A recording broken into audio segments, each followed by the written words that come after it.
Écoutez, depuis la première fois où je suis venu au Salon du Livre, c'était à Casablanca, au début des années 2000, j'ai toujours été frappé par l'affluence populaire, par les enfants. Alors il y a certains que ça gêne, mais moi, au contraire, je pense que voir des enfants qui touchent des livres, même s'ils n'ont pas les moyens de les acheter, qui découvrent le livre, ça m'a toujours fait plaisir. Le livre a joué une grande importance dans ma vie et dans celle de beaucoup de gens. Donc cette édition renforce ce sentiment d'une grande fête populaire, culturelle, même si, je dis, les gens n'achètent pas les livres et tous les gens n'achètent pas. Mais le fait de toucher le livre, pour moi, c'est essentiel. Écoutez, dans la littérature, c'est sûr, il y a des progrès et des mutations très importantes, et notamment grâce aux Marocains et aux Marocaines du monde. Cette année, cette édition rend hommage aux Marocains et aux Marocaines du monde. Et lorsque vous voyez, par exemple, le roman marocain d'aujourd'hui, il s'écrit dans toutes les langues du monde. Il s'écrit en arabe, en amazigh, en français, en castillan, en catalan, en allemand, en italien.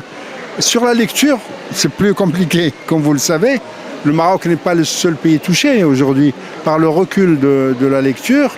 Monsieur Mehdi Ben Saïd a annoncé la tenue d'assises cette année, bientôt sur la lecture, et je suis vraiment, j'ai envie que ces assises soient un grand moment.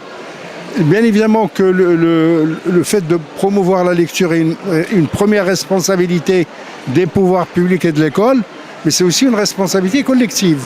C'est la responsabilité des collectivités territoriales, de nous, de chacun d'entre nous, pour aider la promotion de la lecture. Écoutez, tous les jeunes dans toutes les sociétés ont besoin de modèles qui les inspirent, et je crois que le fait par exemple, je pense, si vous voulez, que le prix Goncourt de Leila Slimani a inspiré beaucoup de romancières, de jeunes romancières marocaines du monde.